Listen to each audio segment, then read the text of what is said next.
Good stuff. Well, yeah, thank you, Matthew, Vicky, and yeah, good to virtually meet all of you guys. For those I haven't met in person, um, the aim of the next sort of 20 minutes or so is to just give you a bit of an overview on things I'm seeing as a partner in a firm of chartered accountants, looking after a range of clients, but typically owner-managed businesses. So all sorts of conversations, but things are moving from late March, which was survival, cash flow, day to day, and they're gradually getting a bit more positive, looking further ahead, and yeah, just kind of more strategic. So the aim of what I'm speaking about, there may be bits that it was pleasing to hear that you guys have taken advantage of some of the schemes that are available and the support measures. So there may be bits that start to bore you on. I'm certainly not an expert on all of them, but I'm fortunate enough to work with a firm of advisors whereby I can draw on their expertise as well. So yeah, but I will start looking a bit further ahead as well. And my aim is hopefully you guys all leave the call and have picked up, maybe just one useful pointer, something you can go back to your home offices where you're sat at the moment and either do something differently or will help you as you go forward. So that would be a success in my view. If you can pick up more than that, then fantastic. If you pick up nothing at all, then I apologize, I've bored the hell out of you. So yeah, just to give you a bit of a flavor then. So looking back, there's been a whole raft of government support measures announced, and yeah, there's more to follow. So yeah, various announcements. What I was going to pick off was looking way back to, I think it was the 11th of March, the budget, and yeah, it seems like an awfully long time ago, but there was a couple of things announced there. One was entrepreneurs relief was cut from 10 million to 1 million as a lifetime allowance. Now, most of my clients just sort of say, well, what a bloody nice problem to have if I'm going to be selling my business for that amount. So that was a headline grabber.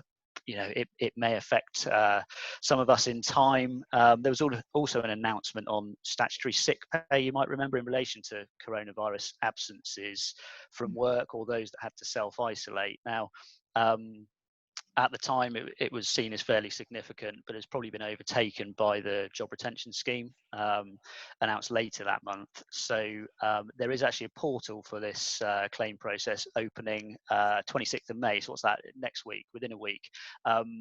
But I'm not expecting a huge take up. So this is the ability of a business, if they've had staff off sick before any furlough period, there's the ability to claim that back. It's fairly small amounts, but bear it in mind and check out the detail.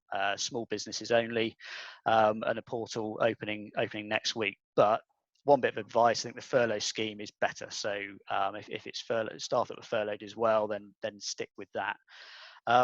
The grant funding, I was going to mention a bit, but I mean, to be honest, most of you guys, or a lot of you guys, where it applies, you've sound like you're on the case, and a massive well done to Matt and the team, NFDC, and all the local authorities, because I think they've done a fantastic job in keeping businesses alive, really. And yeah, I think that cash has been really, really well received, certainly with my clients that have been fortunate enough to take that.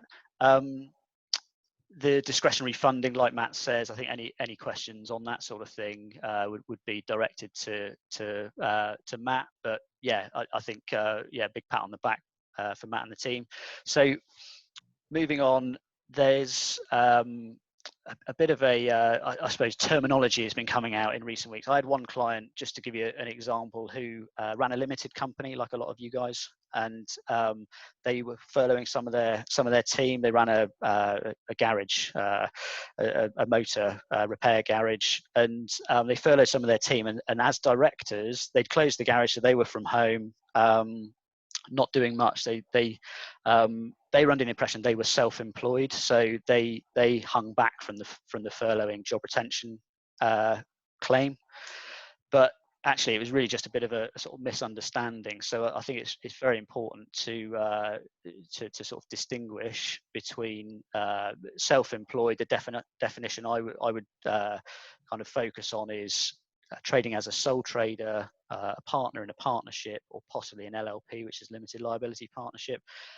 In contrast, if you are a shareholder and director in a limited company, then technically not self-employed, but it's very confusing. And I know most owner-managed businesses, their owners class themselves as self-employed, so that has tripped a few people up. Just to sort of finish the story on that one, it did have a happy ending. So if you've done a claim and then you've realised actually we've cocked that up, we've underclaimed, there's not the facility on the HMRC portal to go and redo it, but they do have a phone line, and normally we as advisors and clients sort of think, I'm going to be on the phone for donkey's years here, but they have actually answered. They will ring back within a few days in some instances. So that client in question was able to amend their claim, and albeit it was a small amount, it was worth having for furloughing themselves as directors. So yeah, that's on the self-employed scheme. I mean, just to give a bit of background on that, I think it was Caroline. Did you mention you didn't qualify? Just a sort of thumbs up if I've remembered correctly. Yeah, brilliant. So there's various conditions, but yeah, trading profits under 50,000, but also those trading profits have to make up more than half of your total income. So yeah, there's the most you would get at the moment, £7,500. That's if you're maxing out on this support scheme. It's not something your accountant or advisor can claim for you, but there is a very useful tool on the HMRC website. If you've got your UTR, which is unique tax reference, or NI number, national insurance number, go and plug those in and it'll give you an answer there and then as to what you may be entitled to. So if in doubt, give it a bash. Thumbs up from Caroline, brilliant. Yeah, that's that one.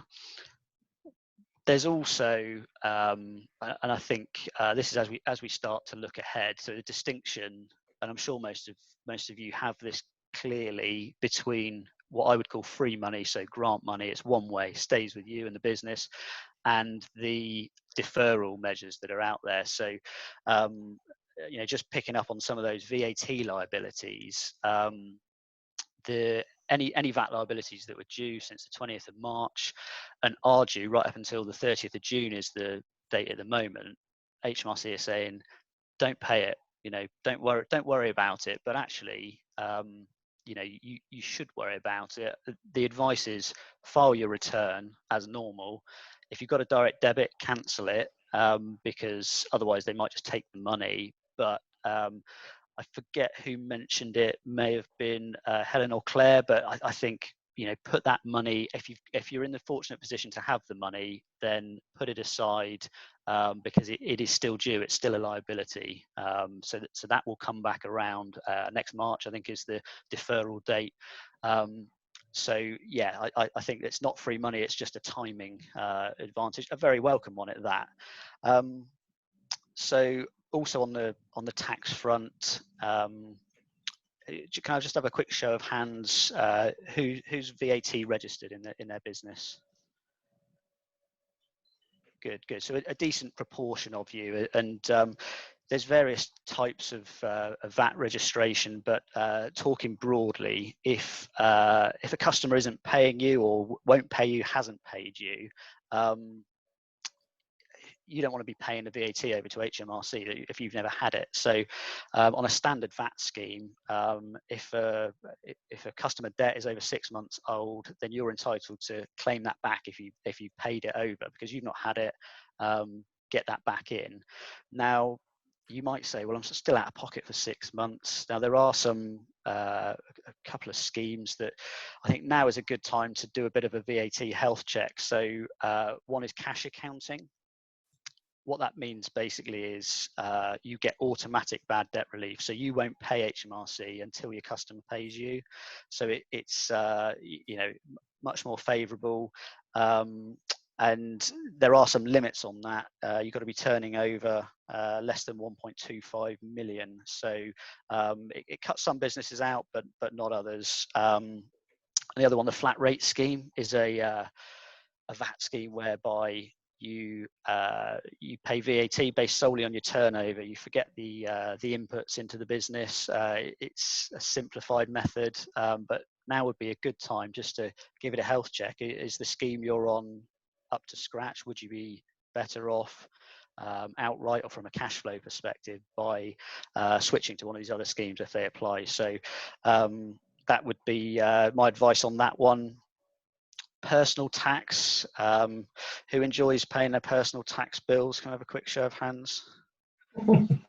Oh, Vicky does. No. Again, oh, it's a thumbs down. Boo. Personal tax is normally due January and sometimes July for payments on account and end of the month. Again, HMRC have said with your July payments on account, don't worry about it, kick it down the road until January 2021. Again, brilliant, fantastic, but it's still due. So take advantage of it, but manage it accordingly would be all I'd say on that one. I will gloss over the everyone's favorite F word. Who likes the F word? Are we all still awake? Oh, a thumbs down from Heidi. I mean, I have to say, Heidi, being in HR and probably same to David with employment lawyers, I think this one could rumble on for years to come because decisions are taken, and my advice would be when you take a decision, document it, record it, and you make a best decision at the time. But you might have seen that the government guidance has changed as we've been going along. So I think record what you do and why. Get the relevant professional advice from Heidi, David, or colleagues, and it's the furlough scheme, furloughing employees. I won't bang on about it, but it's a good support measure to help save jobs. 80% of gross pay up to £2,500 a month. It is actually being extended until the end of October. Now the caveat on that is there'll be an announcement later in May, which is expected to outline how there'll be some provisions for part-time workers to come back part-time but still be furloughed. Now that sends a shiver down my spine, the admin on how that's going to work. So watch this space, but yeah, it's there to be used, and I think with all of these, picking up on Matthew's sort of moral point, and you've seen a lot in the papers recently. You've got your Richard Bransons, your Jim Ratcliffes, who's your Premier League football clubs are utilising these schemes now. The difficulty is, how do you decide if you need it? And these guys I mentioned have made a lot of money over the years, and effectively this is taxpayers bailing them out. But it's a very difficult subject, the sort of morality of claims. Sandeep's got his hand up. And do you know how many firms that have furloughed their staff are topping up the salaries to maintain the loyalty of their staff when we come through this? I don't have any statistics on it, Sandeep. It's a great question, and I can give you a view from PKF FrancisClark as a firm. So we chose to furlough, and that was led by a drop-off in client demand. We're gradually got employees returning to meet that demand. It's a difficult balancing act, but we furloughed in April and we topped up to the full 100%. But then from May onwards, that's dropped down to 80. And one of the issues I didn't see at the outset, but has been the contrast. You might have a team member who's on 80%, sat in the garden sunbathing, doing their daily exercise, and they got 100% in April. And then we've got people slogging their guts out from home, and the danger is it can create a sort of conflict between who does what for the business. It's I don't know the stats, but I know some employers did top up initially. But yeah, they're certainly not obliged to do so. It's a question out there, and it's a very sensitive one in the greater scheme of things. I mean, furlough is a sensitive subject, and Heidi will back that up because of how busy people are, firms are. But yeah, it's one that I've been asked loads of time, and there are no stats available either from the IOD, the chambers, or HMRC. Yeah, and what I would say, I think Heidi could probably pick this point up. She may have covered it last week, but if you're going to pay someone less, I believe there needs to be a contractual change.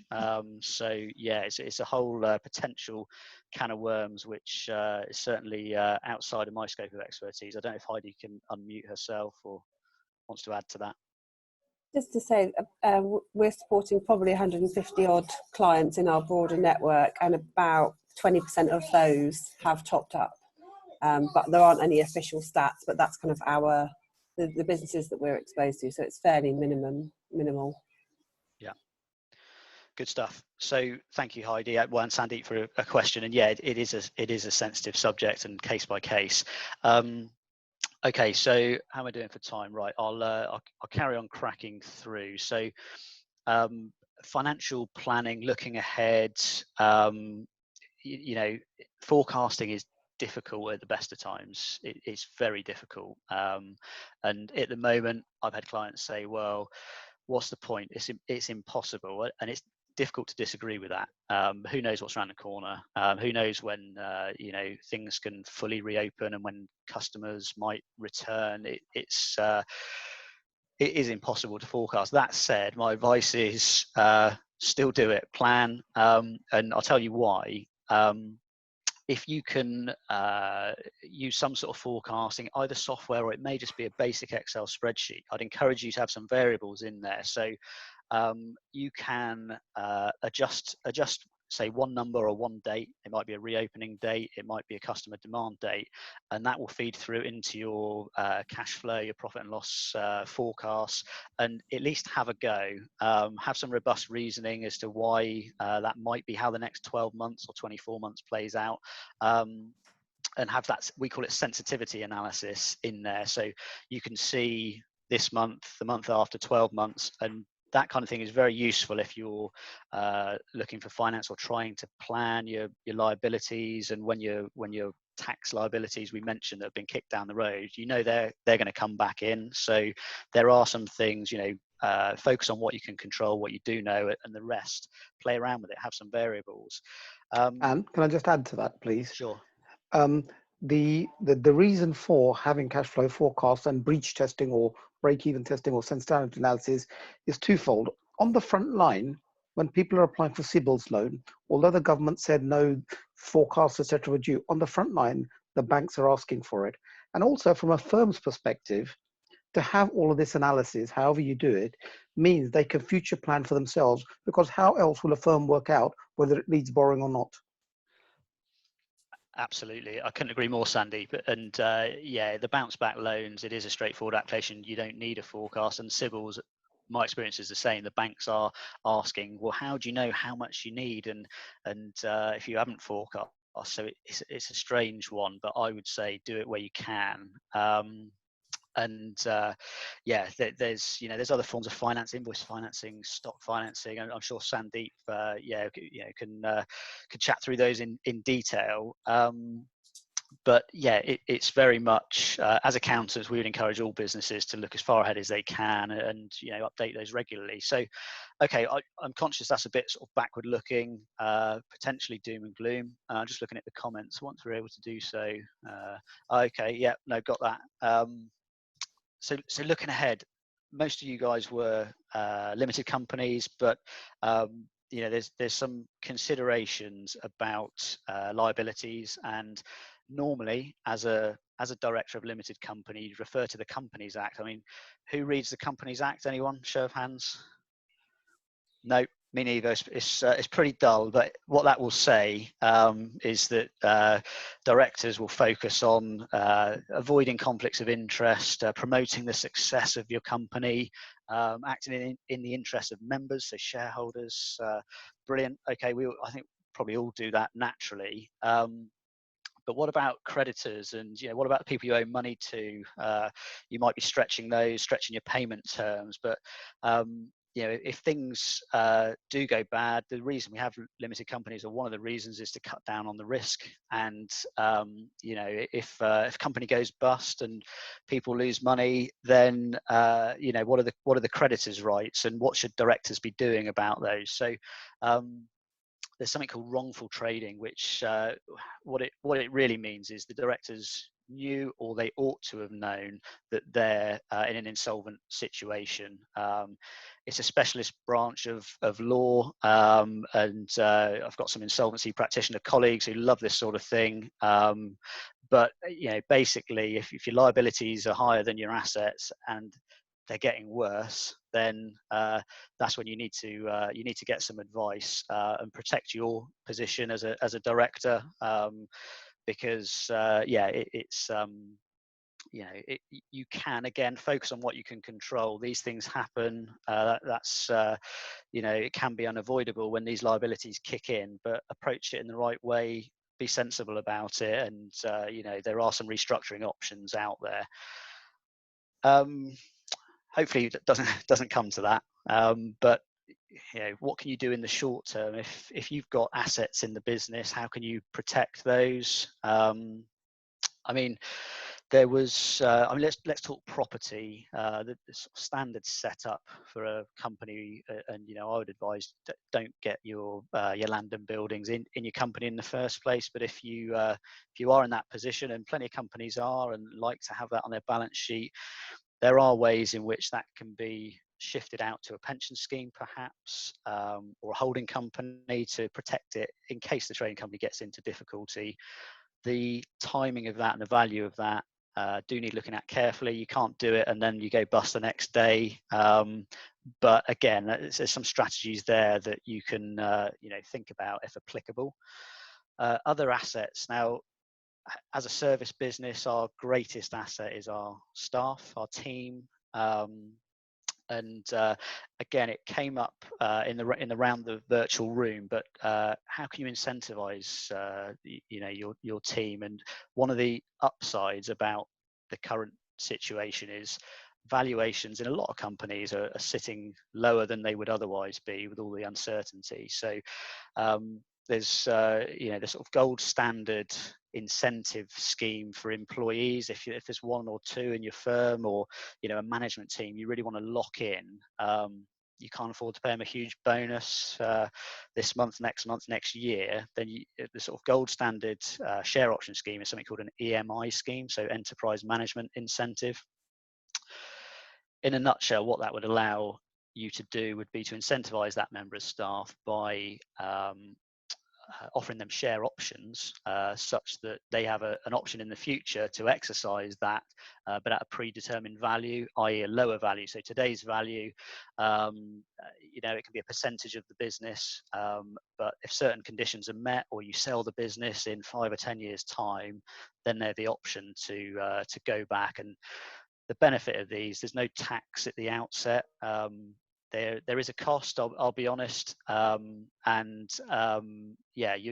would say it'd be at least a few £1,000s to get one set up, and there'll be some legal input as well. But they can be invaluable at locking in your key staff, which may be your key asset in the business. Now is as good a time as any to be doing that. What else have we got? So, reporting, HMRC, Companies House.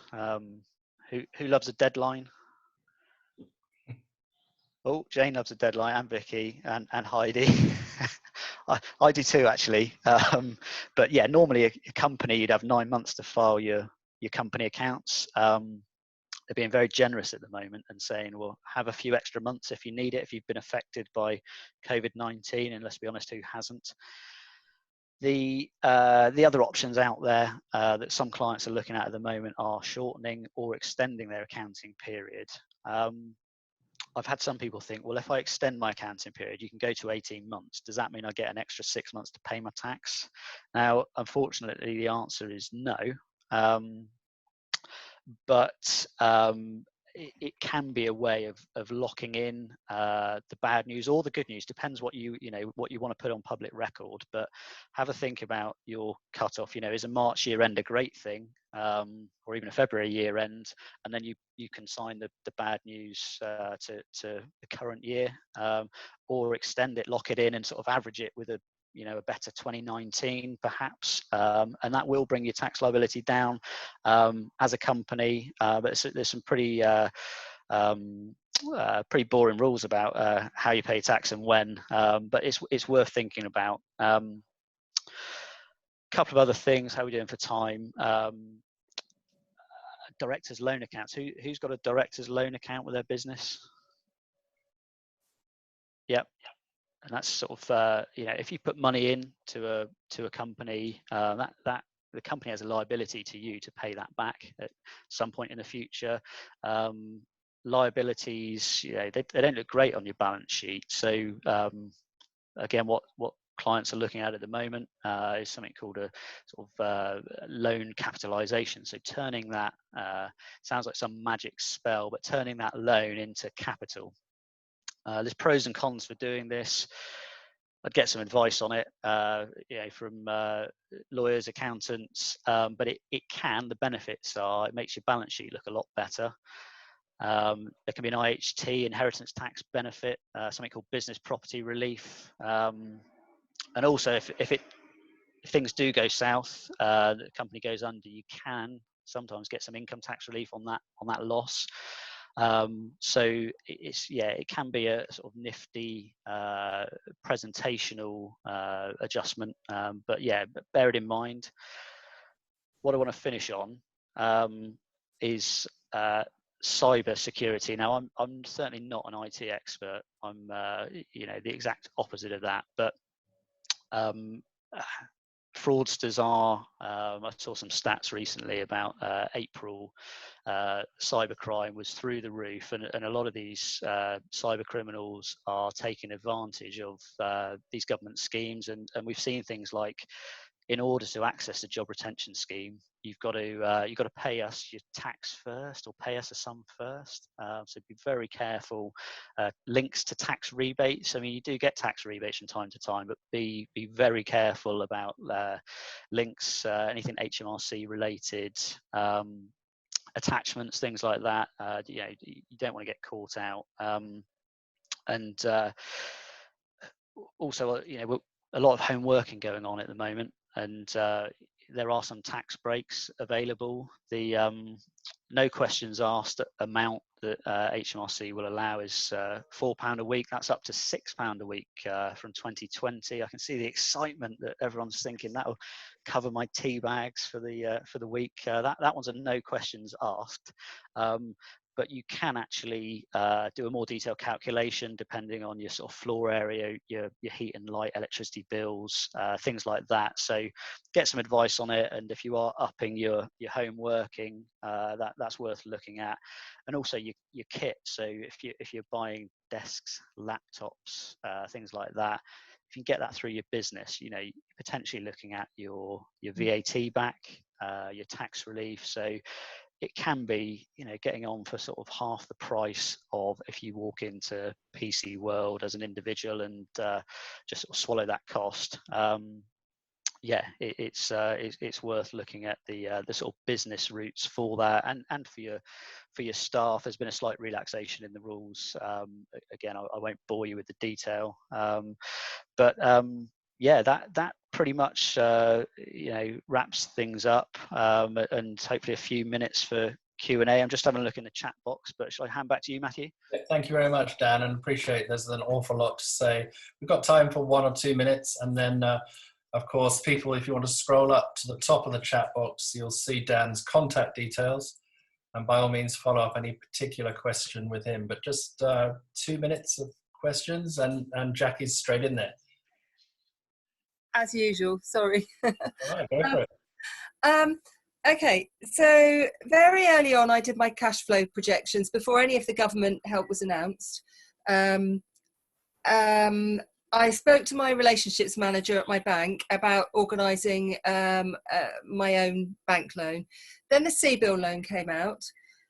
which I went for, but eventually decided to go with the bounce back loan.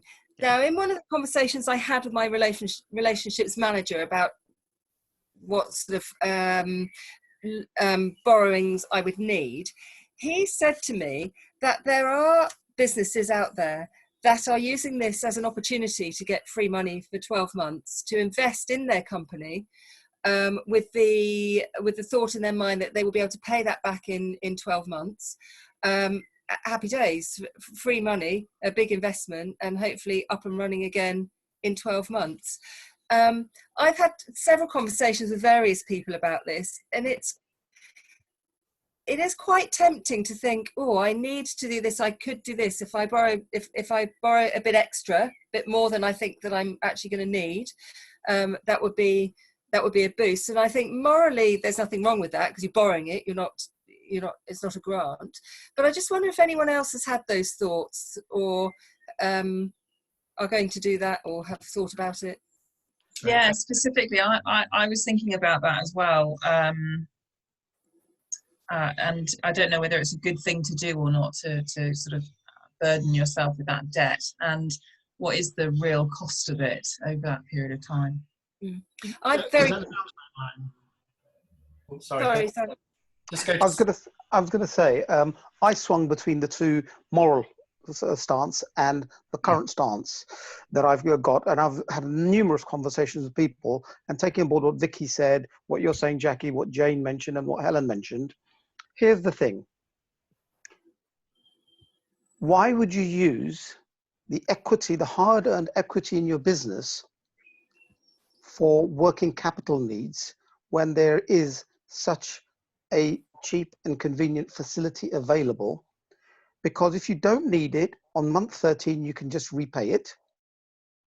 Okay. If you need it because circumstances don't change, let's say by September, then you applied for it before, let's say, the scheme ends or the interest rates go up. Okay. So it is very much a safety net. My moral issue was, why am I applying for something and clogging up the system when I actually don't need it? Well, you don't know, because we don't have a crystal ball, what's going to happen in 6 months' time.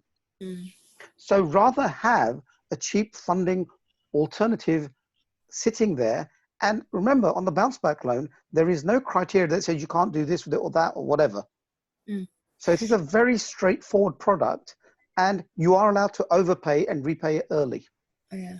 Great, thank you. We've got 30 seconds left. Jane, that's going to be a challenge for you. Okay, just want to say thank you to Sandeep for that, because the only person I know who's done it is because they want to invest in something which will help recover their business and hopefully get it back really quickly so they can pay it back quickly. But I hadn't really thought about it like Sandeep said. Thank you. And if you don't repay it, though, it's only 2.5% interest, isn't it? That's right. That's right. That's right.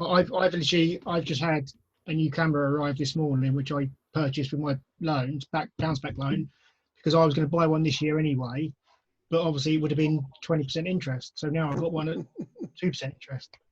Great. So you might as well make use of it. Definitely. Thanks, Dan. Sorry, Dave. And Dan, thank you indeed to you. And that, if anyone's got any specifics to follow up, please scroll up on the chat before it disappears. Or just if you've lost it, come back to me and I'll give you Dan's contact details. Likewise with Sandeep. And appreciate, there's just so much to say, Dan, but thank you for your time today. No, good to see you all, and yeah, thanks for your time. Excellent. Cheers, Dan. Thank you. Thank you. Yeah, just quick look ahead before Vicky presses the button. We are discussing email marketing next week. So I contacted MailChimp and asked them who was the best person in the country to help us with a session on email marketing, and they suggested Tim, who happens to be based down in Poole. He was going to be speaking in person, but will be instead online. He is in worldwide demand for conferences and lectures on how to do email marketing. But I pointed out, I just want really useful, simple, distilled tips on how to get your emails right at this moment. It's quite a challenge to get across the right message to your customers and indeed your staff at the moment. So it's a really important discussion on email marketing. The most important thing is keep doing it. If you go quiet, they'll assume you don't exist anymore. So come and find out more about that next week. The following week, business planning, recovery planning, continuity planning. That's a general discussion. So there's no expert on surviving coronavirus because no one's yet survived it. So it's a general discussion for the whole hour. And then the following week, business insurance. Let's really thrash it out. I'm not putting an insurance person in the chair, but various people are going to help just come in with an angle on that. And then finally, the next one after that, getting back to some social media training, thanks to Rebecca at Purple Dog. So lots of good stuff coming up. It's 4:02, so I've wasted 2 extra minutes of your time, but I really appreciate it. Thank you so much, and we'll see you next week. Cheers, Matthew. Thanks all. Thank you. Cheers. Bye.